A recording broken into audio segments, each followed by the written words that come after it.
Magandang araw mga kabugis, ako muli si Lito at welcome kayo sa aking channel, Marialis Garden. Ang share ko naman po sa inyo ngayon kung paano natin mapaparami bulaklak ng mga bougainvillea natin. Lalo na yung mga bougainvillea natin, yung pa isa-isang bulaklak. Ay, gagawin natin ganito karami. Pag nagustuhan niyo ang video ko ito, please like, share, and subscribe. Pakihit yung notification bell para maging updated kayo sa mga susunod ko pang video. Kailangan po natin dumami yung mga subscriber. Kapalit naman po yun, matuto kayo mag-alaga ng mga bougainvillea. Lalo-lalo na yung pagpapabulaklak. Gaya dito. Ako po kayo na example para mapabulaklak natin na ganito. Panoorin nyo lang maigi hanggang sa dulo para yung mga bougainvillea nyo dyan, ako konti ang bulaklak, maparami nyo. Kaya dito, konti na yung bulaklak kasi ito. Yung bulaklak na ito, marami, nakita nyo din ito, na-video ko na din saan. Pero ngayon, ang bulaklak na niya, dulo-dulo na lang, di ba? Kasi tapos na siyang mamulaklak. Hindi na siya magbubulaklak ng kasing dami dati. Kasi marami pa siya yung mga ganyan. Ngayon, ang gagawin natin dito, titriman natin ng maganda para magkasabay-sabay yung pagbubulaklak niya. Kaya dito. Dito niya walang masyadong lagpas, di ba? Control siya. Huwag tayo ng gunting. Gagawin lang natin, ganito lang. Papakita ko sa inyo. Kailangan natin triman. Kasi kahit na mamulaklak ito ng marami, hindi magandang tingnan pagkaraan, baka hindi pa siya mamulaklak ng kasing dami dito. Itriman po natin. Pakita ko sa inyo, pag i-trim, ganyan lang. Tatanggalin na natin ganyan. Maganda ko hinahawakan. Sanay kasi sa hinahawakan. Triman natin ng, hindi naman siya sobrang mahaba. Pagagandahin lang natin. Kita niyo, ganyan ang pag-trim. Ang pag-trim, hindi basta yung putol ko lang ng putol. Mamaya na natin tatanggalin yung mga ganito. Basta ang mahalaga, matupyarin natin yung mabilog natin na maganda, di ba? Kaya muna yung pagkaraan, babalikan natin, re-repair natin kung paano yung may hindi tama, di ba?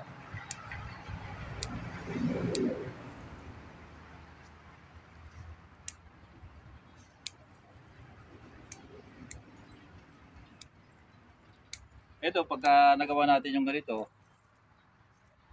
panoorin nyo naman muna yung pag-trim. Mamaya, marami tayong gagawin dito para mapabulaklak natin. Marami. Kasi pag hindi natin ginanito, sabi ko nga sa inyo matatagalan bago mamulaklak. Pagkaraan, hindi sabay-sabay. Kaya makikita natin, bakit parang kukunti ang bulaklak? Kasi hindi sabay-sabay na bulaklak. Dulo-dulo lang.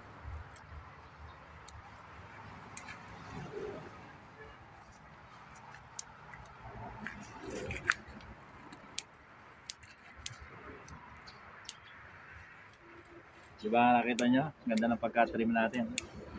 Pero tanggalin na natin lahat ng bulaklak niya.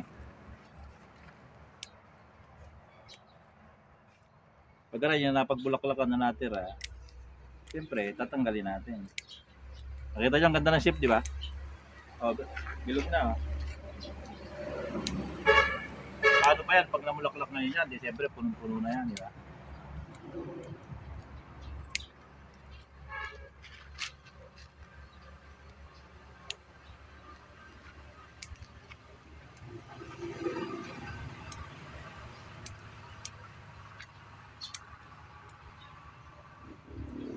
Ganda na. Kita nyo.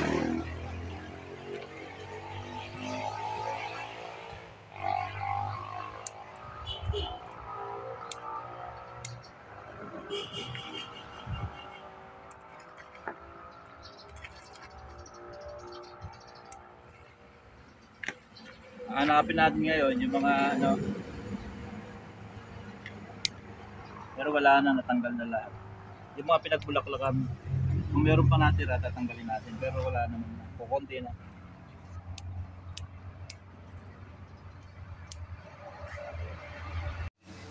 Okay na, di ba?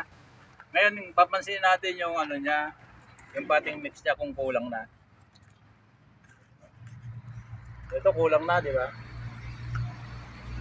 Kasi gusto din mga bougainvillea pag nadadagdagan siya ng pagbagong potting mix.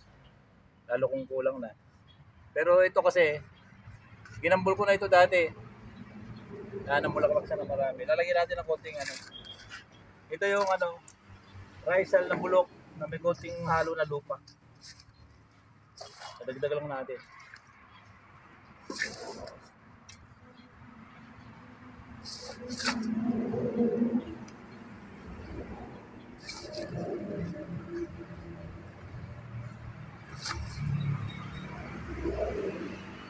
Gawin natin lahat.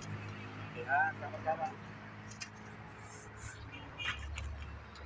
Saka yung lupa natin dinagdag, buhag-hag.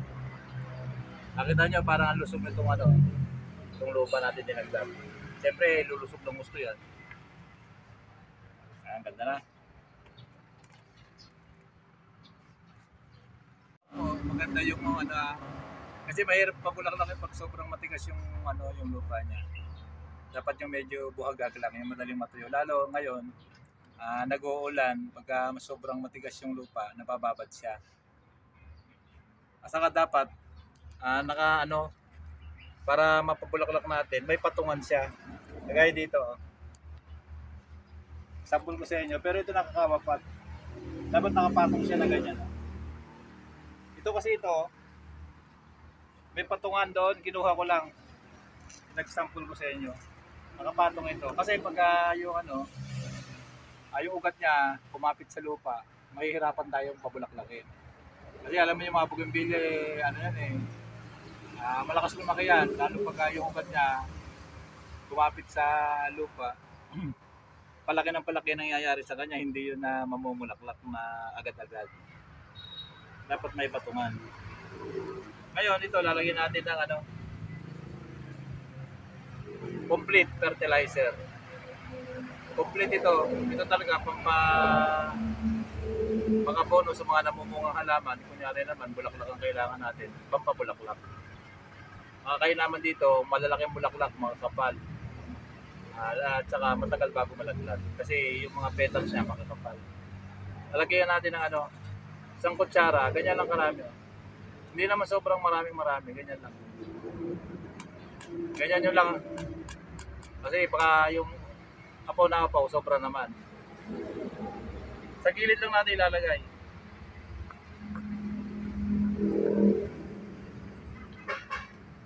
Yun nga pala mga ano, triple 40 na complete na ganito.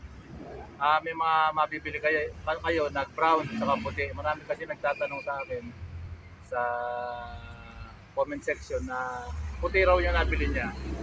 Parehas lang yan. Complete pa rin. Kahit brown, kahit yung ganito parang nagbablock na. Parehas lang din. Triple 14 din. Talagang napakainam na ano. Nakakatulong siya na paramihin yung bulaklak kahit dito. Yung mga bougainvillea natin, kahit yung sabi ng iba, kahit hindi mo abunuhan na mamulaklak. Pero iba pa rin yung naabunuhan kasi marami na yung bulaklak. Makikita nyo malalaki, saka kumpul-kumpul. Kasi pagka walang abono, payat yung halaman, siyempre kukunti din ang bulaklak. Hindi kasi dami pagka naabunuhan. Dalawa na yung abunuhan ko, sasabay ko na din itong isa. Kukunti na rin kasi ang bulaklak, alam nyo yung panahon na ito, talagang maraming mga bougainvillea tayo na ano, lalo yung mga rooted. Marami nang nagbawas ng bulaklak. Kakaganito na siya. Pero kaya natin gawan ng paraan para mamulaklak uli. Abunuhan natin, saka ayusin natin yung potting mix. Saka natin, isabi ko yung una, triman. Talagyan din natin ito ng gano'n. Yung kalos lang ba na ano. Ibig sabihin, kalos lang na ganyan. Triple 14.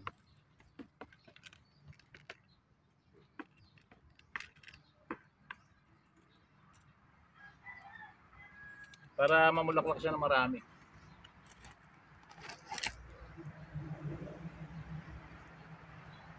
Ito yung magic pandilig ko. Tubig lang po ito. dapat lang po natin diligan natin agad para mag-umpisa na siyang malusaw. Kasi yung 444 rin, matagal bago malusaw yan. Diligan lang natin. Ilang araw ito, meron pa. Kasi granule ito, matigas. Hindi kagaya ng mga urea, sulfate. Pag tinubigan mo, lusaw na agad. Ito, 3 days. Commission 1 week. Kahit pag hindi ka lalo nagdidilig, andyan pa lang sa ibabaw.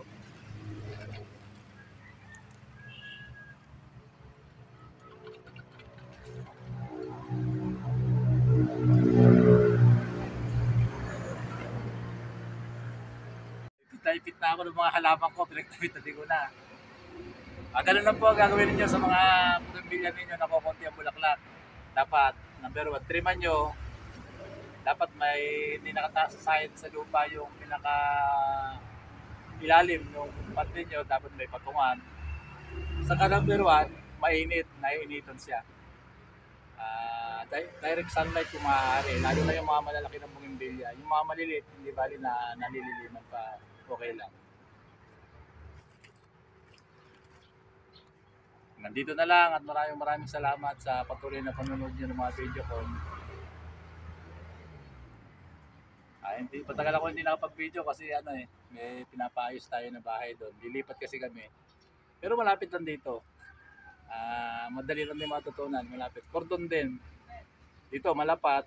Yun naman gayong Cordon Isabela din. Kaya lang yun, hindi na highway. Pero magandang daan, sementado. Likod ng school. Ayun ang araw-araw ko na pinupuntahan, kaya ako nung may Sunday ko. Kasi pag umuwi kami, babantayan ko sa mga gumagawa. Iba na yung nababantayan, di ba? Pagka umuwi kami, ang out nila alas 5. Kaya gabi na, hindi na ako makapag-video.